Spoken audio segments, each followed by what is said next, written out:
Thank you. Thank you all.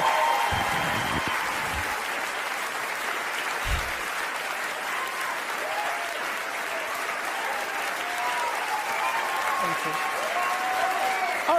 Okay. Thank you, Reese. In 1964, I was a little girl sitting on the linoleum floor of my mother's house in Milwaukee, watching Anne Bancroft present the Oscar for Best Actor at the 36th Academy Awards. She opened the envelope and said 5 words that literally made history. The winner is Sidney Poitier. Up to the stage came the most elegant man I had ever seen. I remember his tie was white, and of course his skin was black, and I'd never seen a black man being celebrated like that. And I have tried many times to explain what a moment like that means to a little girl, a kid watching from the cheap seats as my mom came through the door, bone-tired from cleaning other people's houses. But all I can do is quote and say that the explanation in Sidney's performance in Lilies of the Field, amen, amen, amen, amen. In 1982, Sidney received the Cecil B. Award right here at the Golden Globes, and it is not lost on me that at this moment, there are some little girls watching as I become the first black woman to be given the same award.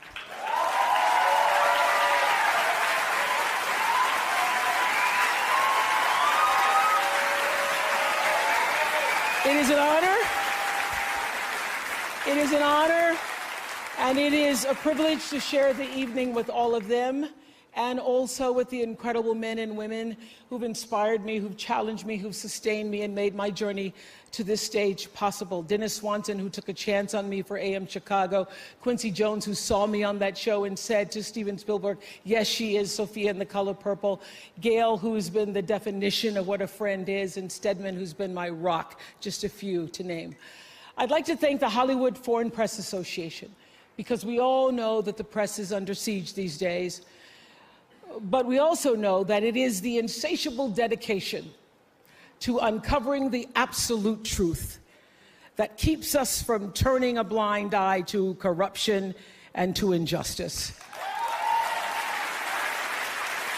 to tyrants and victims and secrets and lies. I want to say that I value the press more than ever before as we try to navigate these complicated times, which brings me to this. What I know for sure is that speaking your truth is the most powerful tool we all have. And I'm especially proud and inspired by all the women who have felt strong enough and empowered enough to speak up and share their personal stories. Each of us in this room are celebrated because of the stories that we tell. And this year, we became the story. But it's not just a story affecting the entertainment industry. It's one that transcends any culture, geography, race, religion, politics, or workplace. So I want tonight to express gratitude to all the women who have endured years of abuse and assault, because they, like my mother, had children to feed and bills to pay and dreams to pursue.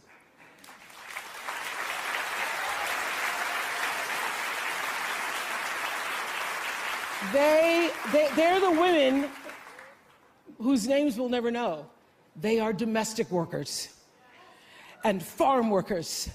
They are working in factories, and they work in restaurants, and they're in academia and engineering and medicine and science. They're part of the world of tech and politics and business. There are athletes in the Olympics, and there are soldiers in the military. And there's someone else, Reese Taylor. A name I know and I think you should know too. In 1944, Recy Taylor was a young wife and a mother. She was just walking home from a church service she'd attended in Abbeville, Alabama, when she was abducted by 6 armed white men, raped and left blindfolded by the side of the road, coming home from church. They threatened to kill her if she ever told anyone.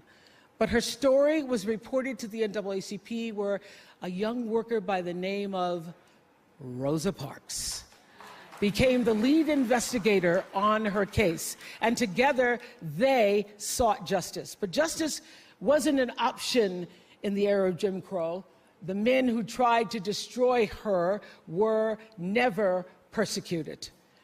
Recy Taylor died 10 days ago, just shy of her 98th birthday. She lived, as we all have lived, too many years in a culture broken by brutally powerful men.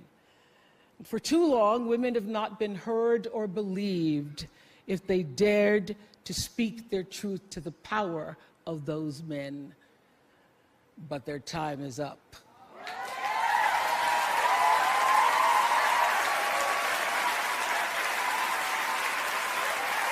Their time is up.